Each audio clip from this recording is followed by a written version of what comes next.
بسم الله الرحمن الرحيم نحمده ونصلي على رسوله الكريم أما بعد أعوذ بالله من الشيطان الرجيم بسم الله الرحمن الرحيم اقرأ باسم ربك الذي خلق خلق الإنسان من علق اقرأ وربك الأكرم الذي علم بالقلم علم الإنسان ما لم يعلم صدق الله العظيم۔ بزرگان محترم اور عزیز دوستوں، حق اور باطل کی آویزش، مقابلہ آرائی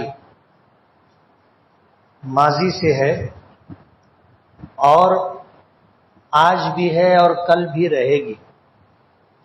کسی شاعر نے کہا ہے کہ ستیزہ کار رہا ہے ازل سے تا امروز، چراغ مصطفی سے شرار بولہبی۔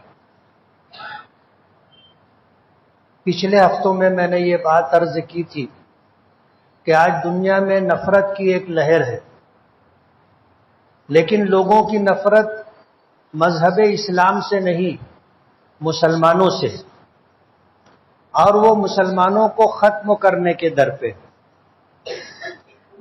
ماضی میں بھی اس طرح کی کوششیں ہوتی رہی ہیں، آج بھی اس طرح کی کوششیں جاری ہیں، آگے بھی اس بات کا اندیشہ ہے کہ یہ سلسلہ دراز رہے۔ اسلام سے نفرت نہیں ہے۔ آپ دیکھو گے جتنی خوبیاں دوسری قوموں میں پائی جاتی ہیں، اگر گہرائی میں جا کر کے دیکھو گے تو انہوں نے اسلامی احکامات و تعلیمات کو اپنا لیا ہے، جس کی وجہ سے ان کی زندگیوں میں خوبیاں، بھلائیاں، اچھے اخلاق آ گئے ہیں۔ وہ اسلام کی دین۔ اسلام کو انہوں نے دیکھا، سمجھا، اس کے احکامات و تعلیمات کو سمجھ کر کے انہوں نے اسے اختیار کیا۔ تو اسلام سے انہیں نفرت نہیں ہے، نفرت ہے انہیں تو مسلمانوں سے ہے۔ اسلام سے، اسلام دشمن لوگوں کو خوف ہے۔ آج پوری دنیا، صہیونیت، دیگر تنظیمیں اس بات کو لے کر کے فکر مند ہے کہ اسلام کو کس طرح روکا جائے۔ لوگ حلقہ بگوش اسلام ہوتے ہیں۔ اچھے اچھے لوگ جب مذاہب کا مطالعہ کرتے ہیں تو مذاہب کا مطالعہ کرنے کے بعد تقابلی طور پر جب دیکھتے ہیں تو انہیں اسلام میں اچھائیاں نظر آتی، اور جب اس پر زیادہ وہ لوگ ریسرچ کرتے ہیں تو ایک وقت آتا ہے کہ دل اس بات کو قبول کر لیتا ہے۔ وقت کا انتظار کرتے ہیں، اور کوئی مناسب وقت ہوتا ہے تو اپنے اسلام قبول کرنے کو وہ لوگ ظاہر کر دیتے۔ تو آج لوگ، دنیا اسلام سے خوف زدہ ہے، مسلمانوں سے نہیں۔ ہمارے پاس کیا ہے جس کی وجہ سے وہ ہم سے خوف زدہ رہیں گے؟ مسلمانوں سے زیادہ بے کس، مسلمانوں سے زیادہ بے بس آج دنیا میں دوسری کوئی قوم نہیں۔ تمام دوسری قوموں نے مسلمانوں کو نشانہ بنا رکھا ہے، اور ہمیں ختم کرنے کے لیے ہر ممکن کوشش کی جاتی ہے۔ یہ تو اللہ تعالیٰ کا فیصلہ ہے، ہوتا وہی ہے جو اللہ پاک کا فیصلہ ہوتا ہے۔ اگر دنیا والوں کے بس میں ہوتا تو مسلمانوں کو کب کا ختم کر دیتے۔ لیکن جن کے پاس ایمان ہے وہ بہت سخت جان ہوتے ہیں۔ سخت جان سمجھتے ہیں نا؟ کتنی بھی مصیبتیں آ جائیں، کتنی بھی پریشانیاں آ جائیں، حالات کتنے ہی خراب ہو جائیں، سب کچھ ہو جانے کے بعد بھی مسلمان اپنی جگہ قائم رہتا ہے۔ اور ہم لوگوں کو تو تکلیف میں رہنے کی عادت ہو گئی۔ بے روزگاری کہو، مہنگائی کہو، بیماری کہو، گندگی کہو، محرومی کہو، بے کسی کہو، بے بسی کہو، سب ہمارے پاس ہے، اور آج سے نہیں، زمانے سے ہے۔ تو ہم لوگ اس میں رہنے کے عادی ہو گئے ہیں۔ اس لیے ہمیں حالات کے بدلنے سے کوئی خاص فرق نہیں پڑتا. ہمیں حالات کے بدلنے سے کوئی خاص فرق نہیں پڑتا. یہ الگ بات ہے کہ ماضی کے مقابلے میں آج الحمدللہ ہم لوگ اچھی حالت میں اور امیری اور غریبی ہمیشہ رہی ہے اور ہمیشہ رہے گی. جس دن یہ بات ختم ہو جائے گی دنیا ختم ہو جائے گی. قرآن کریم میں اللہ پاک نے یہی بات نظام عالم کے متعلق فرمائی ہے کہ وَجَعَلْنَا نَحْنُ قَسَمْنَا بَيْنَهُمْ مَعِيشَتَهُمْ کہ ہم نے لوگوں کے درمیان ان کی معیشت تقسیم کر دی. ہم نے کسی کو غریب بنایا کسی کو امیر بنایا اور یہ دنیا کا نظام ہے. اگر ہم سب غریب ہو گئے تو غریبوں کی مدد کون کرے گا؟ ان کو روزگار کون دے گا؟ اپنے یہاں انہیں ملازمت کون دے گا؟ اور اگر سبھی امیر ہو گئے تو پھر اپنے گھر جھاڑو کون دے گا؟ نوکری کون کرے گا؟ اس لیے یہ فرق مراتب پہلے سے ہے، آج بھی ہے، کل بھی رہے گا. آج دنیا بھر کی حکومتیں ذمہ داران مل کر کے بیٹھتے ہیں اور غریبی کا خاتمہ کریں اس کے لیے پلاننگ کی جاتی ہے کہ غریبی کا خاتمہ کرنا ہے. اب ظاہر بات ہے جس چیز کو اللہ نے باقی رکھنے کا فیصلہ کیا ہے دنیا اس کو کیسے ختم کر سکتی؟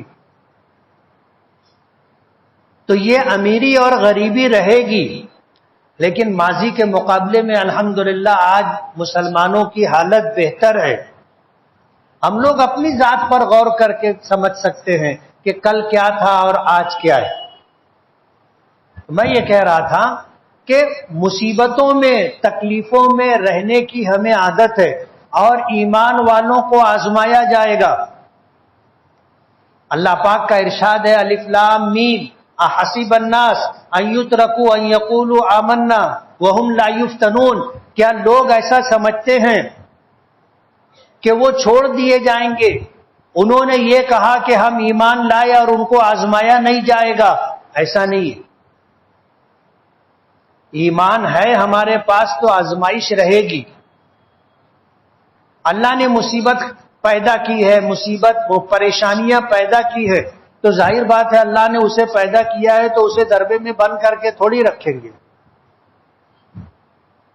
مصیبت بھی اللہ کی مخلوق ہے، پریشانی بھی اللہ کی مخلوق ہے. اللہ نے پیدا کیا ہے تو وہ آئے گی. نہیں آئے گی ایسا نہیں، آئے گی. اور ہم ہی لوگوں کے درمیان آئے گی، انسانوں کے درمیان. تو حالات آتے ہیں، حالات سے ہم نہیں گھبراتے اور گھبرانا بھی نہیں چاہیے. آزمائش آئے گی، ہماری ہی آزمائش ہوگی. نبی کریم صلی اللہ علیہ وسلم نے یہ بات ارشاد فرمائی کہ کسی نبی کو اتنا نہیں آزمایا گیا جتنا مجھے آزمایا گیا. بخاری شریف کی روایت کے الفاظ ہے، ترجمہ ہے اس بات. حضرت عائشہ صدیقہ رضی اللہ تعالی عنہا فرماتی ہیں کہ ایک چاند، دو چاند، تین چاند گزر جاتے تھے، ہمارے گھر میں چولہا نہیں جلتا تھا. آج مالیگاؤں میں کوئی ایسا گھر ہوگا کہ ایک مہینہ اور 2 مہینہ گزر جائے اور اس کے گھر میں چولہا نہ جلے؟ غریبی کے اعتبار سے جن کے ہاں دولت کی ریل پیل ہے وہ ہوٹل سے کھانا منگوا سکتے ہیں، مہینہ کیا 6 مہینے تک منگوا سکتے ہیں. گھر چولہا نہ جلے الگ بات ہے. مراد اس سے یہ ہے کہ غریب غربت کی وجہ سے کسی کے گھر میں چولہا نہ جلے، ایسے حالات آپ کو نہیں ملیں گے. حضور کے گھرانے کے حالات ایسے تھے کہ حضرت عائشہ فرماتی ہیں کہ 1 ماہ 2 ماہ گزر جاتے تھے، گھر میں چولہا نہیں جلتا تھا. تو آپ کے بھانجے حضرت عبداللہ ابن زبیر رضی اللہ تعالی عنہ نے پوچھا تھا کہ خالہ پھر گزر بسر کیسے ہوتا تھا؟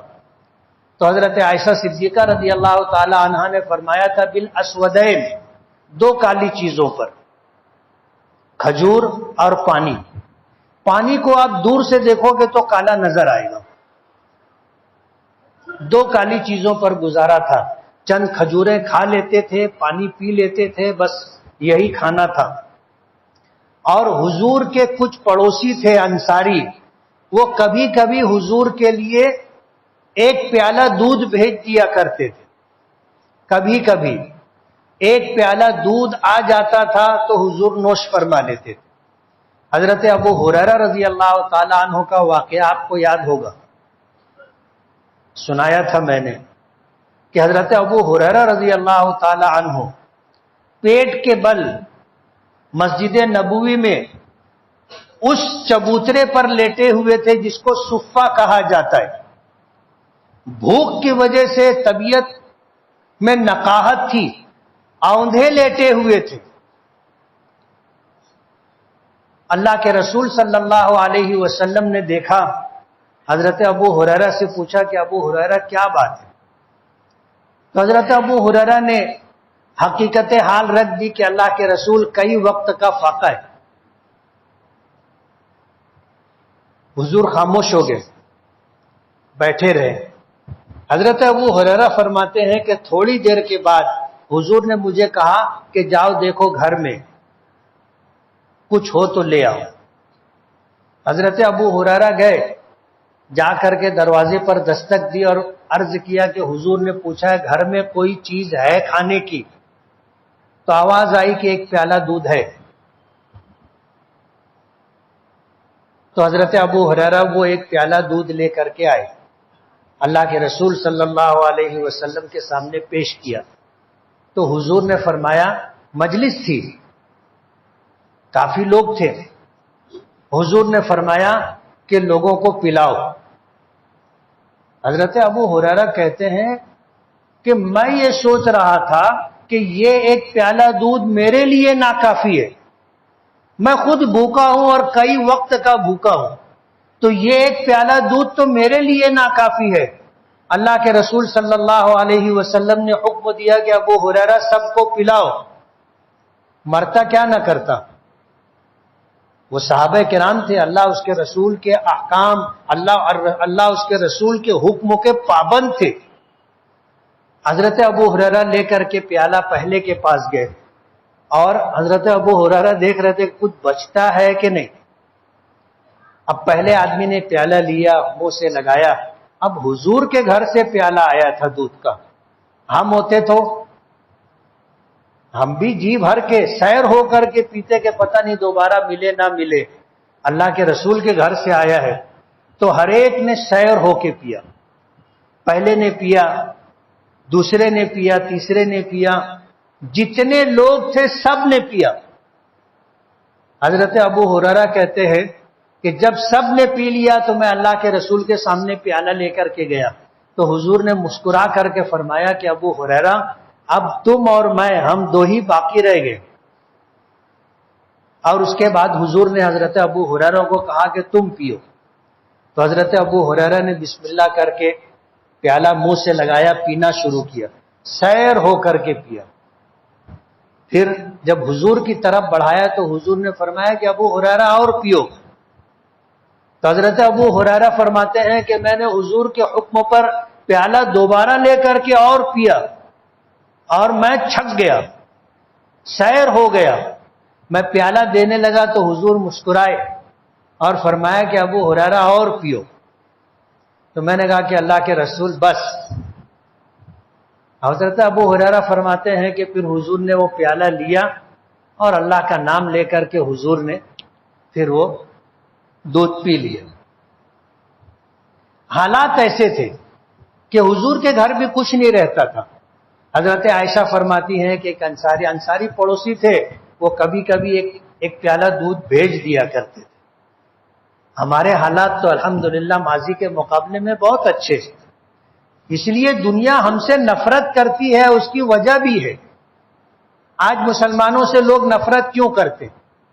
مسلمانوں کے اخلاق اچھے ہوتے، مسلمانوں کی عادتیں اچھی ہوتی تو لوگوں سے تعلقات اچھے رہتے. آج سرکاری ریکارڈ پر آپ جا کر کے دیکھو، پولیس اسٹیشن میں ریکارڈ جا کر کے دیکھو، ہسٹری شیٹر لوگوں میں مسلمانوں کی تعداد زیادہ، چوری کرنے میں ایک نمبر، لوٹ پاٹ کرنے میں ایک نمبر، نشہ کرنے میں سب سے آگے، نشہ آور چیزیں بیچنے میں سب سے آگے، جوا ہے، سٹا ہے، جتنی اخلاقی برائیاں ہیں مسلمانوں، آپ جیل میں چلے جاؤ، وہاں کی فہرست دیکھ لو، آدھے سے زیادہ، 2/3 سے زیادہ آپ کو مسلمان ملیں گے۔ دنیا اگر ہم سے نفرت کرتی ہے تو وجہ ہے، اور جو اچھے ہیں لوگ ان کو پسند کرتے۔ جو قوم پتھر کو پوج لیتی ہے صرف نفع کی امید پر، نفع ہوتا نہیں ہے۔ اب آپ بتاؤ کہ پتھر سے کسی کو کچھ ملے گا، لیکن نفع کی امید پر آس میں پتھر کی پوجا کر لیتے، جانور کی پوجا کر لیتے، ہر اچھی چیز جس میں کوئی چیز نظر آئے اچھائی اس کی پوجا کر لیتے، جس سے ڈر لگتا ہے اس کی پوجا کر لیتے۔ یہ ان کی تاریخ ہے۔ تو آپ کے اندر اگر اچھائیاں ہوگی تو کیا وہ آپ سے تعلقات نہیں رکھیں گے؟ ہندوستان کی تاریخ اٹھا کر کے دیکھ لیں، ہندوستان میں اسلام مسلمانوں کے اخلاق سے پھیلا ہے۔ تاجر آئے تھے ساحلی علاقوں میں، ساؤتھ میں، وہاں آنے کے بعد انہوں نے تجارت کی، اور ایک وقت آیا کہ لوگوں نے ان کو چن کر کے دیا کہ تم ہم پر حکومت کرو، لیکن مسلمانوں کو یہ چیز نہیں چاہیے تھی۔ ان کے اخلاق سے لوگ متاثر ہو کر اسلام قبول کرتے رہے۔ تاریخ میں آتا ہے کہ جب انہوں نے واپس جانے کا فیصلہ کیا تو لوگوں نے روکا کہ آپ مت جاؤ، آپ کیوں جا رہے ہو؟ آپ کو کیا چاہیے ہم دینے کے لیے تیار ہے، لیکن آپ واپس مت جاؤ۔ محمد ابن قاسم آئے تھے سندھ کے علاقے میں، آنے کے بعد پہلا مقابلہ ہوا، اس کے بعد جب استقلال ہو گیا تو مسلمانوں کے اخلاق سے متاثر ہو کر کے لوگوں نے اسلام قبول کرنا شروع کیا۔ ہماری سچائی، امانت داری، پاک بازی، ہمارے اچھے اخلاق، لوگ اس سے متاثر ہوتے۔ کوئی کسی کی شکل صورت دیکھ کر اسلام نہیں قبول کرتا۔ ماضی میں ایسا تھا کہ جب حاجی لوگ حج کر کے آتے تھے، غیر مسلم لوگ پانی کے جہاز کا جو حاجیوں کو لے کر کے آتا تھا اس کا استقبال کیا کرتے تھے۔ پرانے لوگ ہیں، آپ کو بتائیں گے یہ بات۔ حالات بدلے تو لوگوں کی سوچ بھی بدل گئی۔ جب حاجیوں کا جہاز آتا تھا تو لوگ بولتے تھے چوروں کا جہاز آ رہا ہے۔ یہ سوچ کیوں بدلی تھی؟ ہمارا عمل بدل گیا تھا، ہمارے طور طریقے بدل گئے تھے۔ آج ہم سے اگر نفرت ہے تو ہماری خرابیوں کی وجہ سے، گالی دینے میں، بدتمیزی کرنے میں، بڑے لوگوں کی بے احترامی کرنے میں، چھوٹوں پر ظلم کرنے میں کون سی برائی ہے آج مسلمانوں میں؟ نہیں۔ آج تو میں شہر میں کچھ دیکھا، بڑے بڑے پوسٹر نشے کے خلاف، فوٹو ان کے لگے ہیں جو خود روزانہ نشہ کرتے، ان کے فوٹو لگے ہیں جو نشہ آور چیزیں روزانہ بیچتے ہیں، جن کا دھندا اور کاروبار ہے۔ وہ لوگ نشے کے خلاف انہوں نے پوسٹر لگا کے رکھا ہے۔ میں دیکھا آج صبح نماز کے بعد مجھے بڑی حیرت ہوئی۔ آج سٹا، جوا اور نشہ ایک دم عام ہو گیا ہے۔ ابھی شہر میں خودکشی کے واقعات بھی بڑھتے جا رہے ہیں۔ آپ نے کبھی سوچا کہ خودکشی کیوں کر رہے ہیں لوگ؟ اسلام میں خودکشی حرام ہے، بہت بڑا جرم ہے اسلام میں، اور جس کے پاس ایمان ہے وہ برے سے برے حالات میں بھی مایوس نہیں ہوتا۔ خودکشی وہ کرتا ہے جو بزدل ہوتا ہے، خودکشی وہ کرتا ہے جو جس کے پاس ایمان نہیں ہوتا، اللہ کی ذات پر اعتماد اور توکل نہیں ہوتا۔ ظاہر بات ہے اسباب بہت سارے ہو سکتے ہیں، لیکن اس کا بیک گراؤنڈ اور پس منظر یہی ہے کہ آدمی جب اللہ سے مایوس ہو جاتا ہے، ہمت ہار جاتا ہے، تو پھر وہ جان دیتا ہے. اور اگر ایمان ہے تو آدمی کبھی ہمت ہارتا نہیں نا. وہ سمجھتا ہے کہ میں کچھ نہیں کر سکتا، لیکن جس کے اوپر میرا ایمان ہے وہ سب کچھ کر سکتا ہے، اس کے لیے کچھ بھی مشکل نہیں. برے سے برے حالات میں بھی وہ مقابلہ کرنے کے لیے تیار رہتا ہے. تو شہر میں نشے کا کاروبار عروج پر ہے اور مسلمان کر رہا ہے. نشے کا استعمال عروج پر ہے اور ہمارے نوجوان کر رہے. راتوں رات اچانک مالدار ہو جائیں، امیر بن جائیں. سٹے کا، جوئے کا کاروبار مسلمانوں میں ہے. خودکشی ظاہر بات ہے، غیر مسلم بھی انسان ہے اور اچھے برے حالات ان کے ساتھ بھی لگے ہوئے، لیکن خودکشی کرنے کے واقعات مسلمانوں میں پیش آ رہے. آج شہر کے اندر لوگ اس بات کو لے کر کے فکر مند ہیں. نشے کا کاروبار بولو، نشے کا استعمال بولو، جوا اور سٹا عروج پر ہے اس کو بولو، خودکشی کے اقدامات ہونے لگے ہیں اس کو بولو. آج علماء کرام اس بات کو لے کر کے فکر مند ہیں کہ کیا ہونا چاہیے، اس کا سد باب کیسے ہو. اس طرح کے حالات ہیں آج اپنے شہر کے اندر. لوگ بولتے ہیں اصلاح معاشرہ پھر شروع کرو. ضرورت ہے، اس سے انکار نہیں. جمعیت علماء 25 تاریخ کو اس سلسلے میں مشورتی میٹنگ طلب کی ہے اور مشورہ ہوگا. اس کے بعد جو معاملات طے ہوں گے اس کے مطابق چلیں گے. کہنا یہ ہے کہ آج دنیا ہم سے نفرت کرتی ہے تو اس کی وجہ ہے ہماری نظر اچھی نہیں رہی، ہماری سوچ اچھی نہیں رہی، ہماری زبان اچھی نہیں رہی. برائیاں سب ہم میں پائی جاتی ہیں. کہاں سے لوگ ہم سے محبت کریں گے؟ اسلامی تعلیمات اتنی اچھی ہے کہ جو دوسرے مذاہب کے ماننے والے ہیں اور وہ چاہتے ہیں کہ اسلام پھلے پھولے نہ، تو وہ اسلام سے خوفزدہ ہے کہ اس کی تعلیمات اتنی اچھی ہے کہ اس کو ہم روک نہیں سکتے.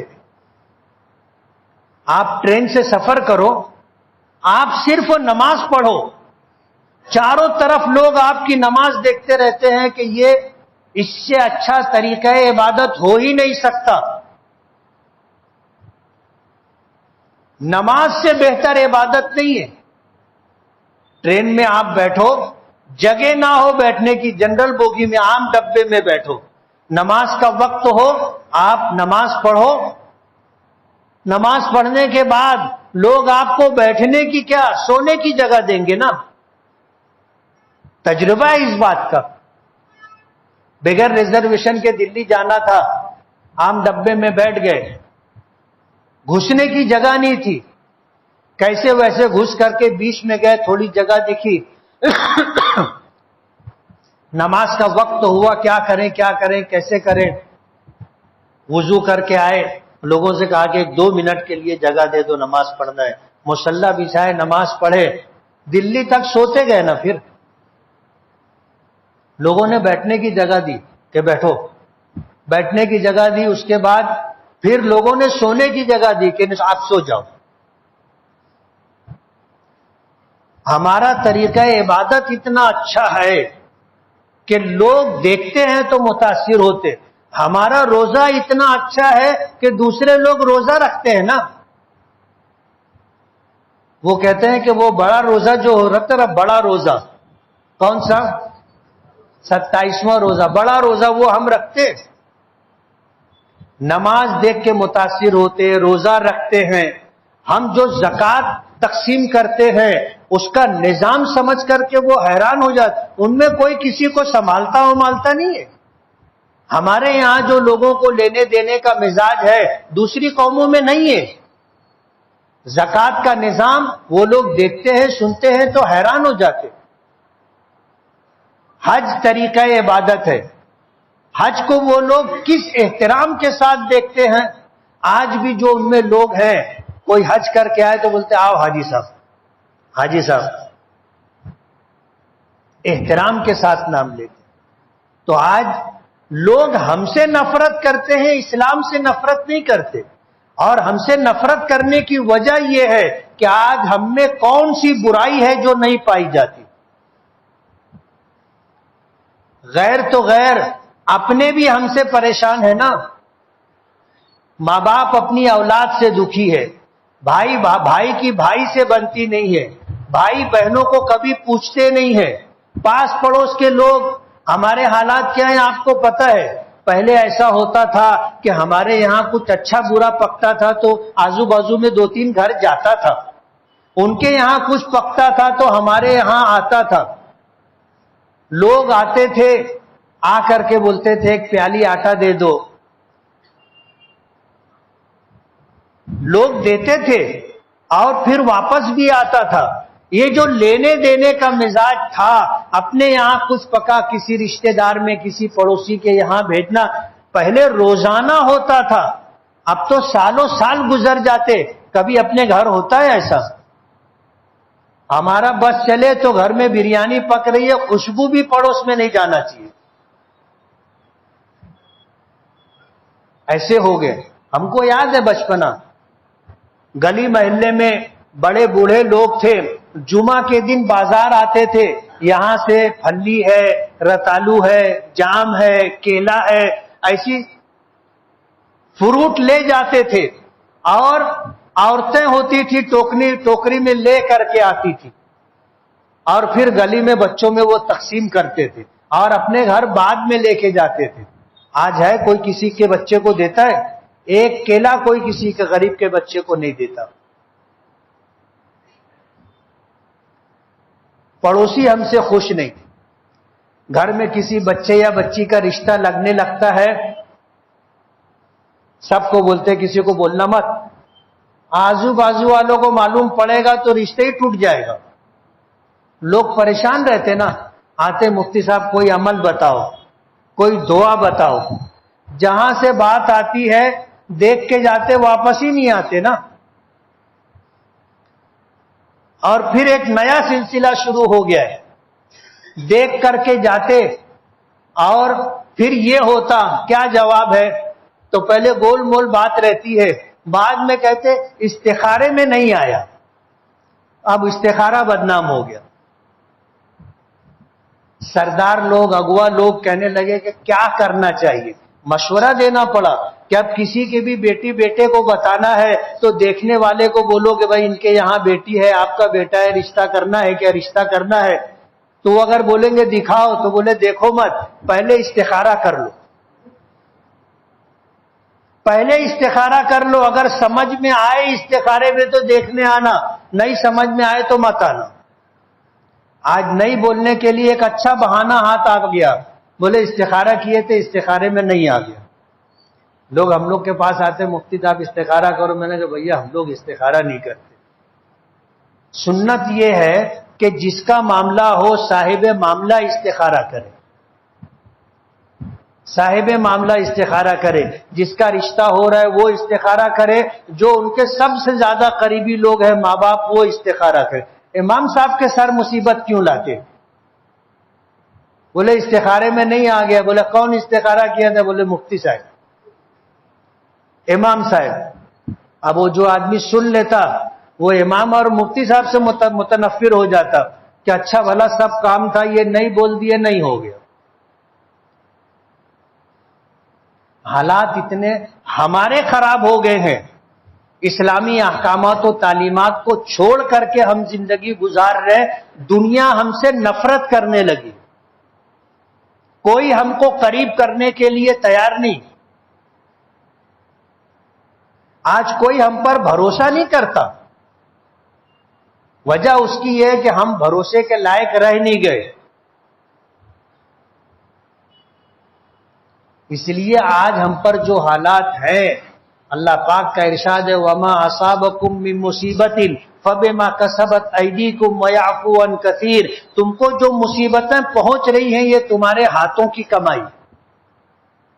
اور کتنی مصیبتیں تو اللہ درگزر ہٹا لیتا ہے، ورنہ ہمارے اعمال ایسے ہو گئے ہیں کہ ان اعمال کی وجہ سے جس حالت میں اللہ نے ہمیں رکھا ہے یہ بہت اچھی حالت ہے. اگر ہر برائی پر اللہ پاک کی طرف سے حالات آنے لگے تو ہم ایسے بھی نہیں رہیں گے نا. ضرورت ہے اس بات کی ہم دوسروں کو نہ دیکھیں، اپنے آپ کو دیکھیں. کوئی بھی کام کرنے سے پہلے آپ سوچو میں جو کر رہا ہوں برابر ہے کیا؟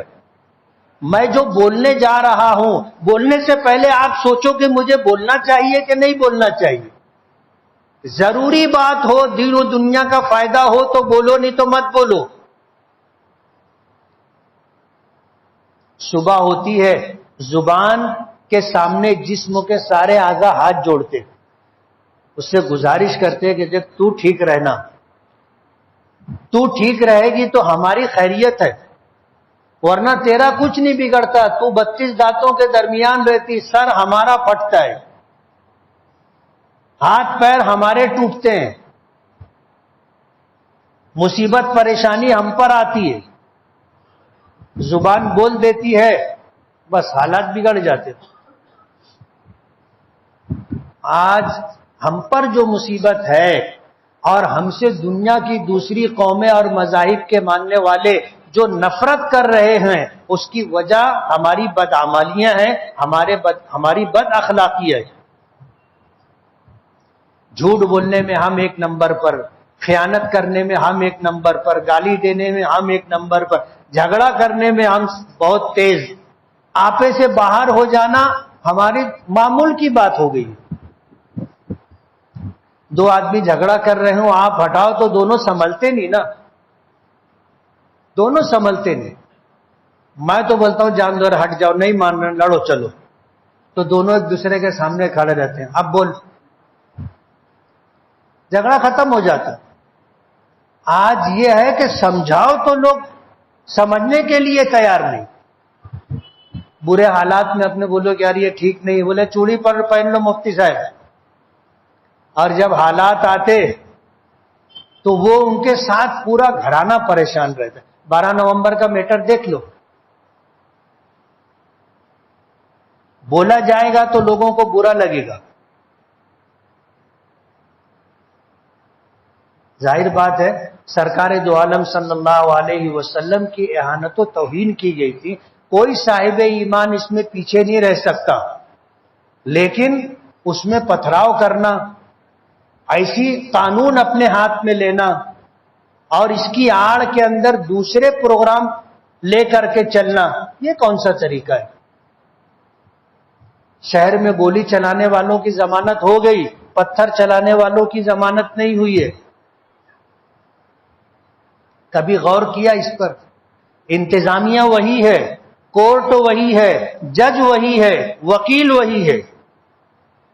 جرم بڑا ہے، جنہوں نے گولیاں چلائی ان کی ضمانت ہو گئی، جنہوں نے پتھر چلائے ان کی ضمانت نہیں ہوئی. کبھی آپ نے تنہائی میں غور کیا کہ ایسا کیوں ہے؟ نیتیں کیا تھیں اللہ بہتر جانتا ہے، لیکن جو پروگرام تھا اور اس پروگرام کے پیچھے کا جو پروگرام تھا، ظاہر بات ہے اس کی وجہ سے حالات ہے. اس لیے ہمیں خود پر غور کرنا ہوگا.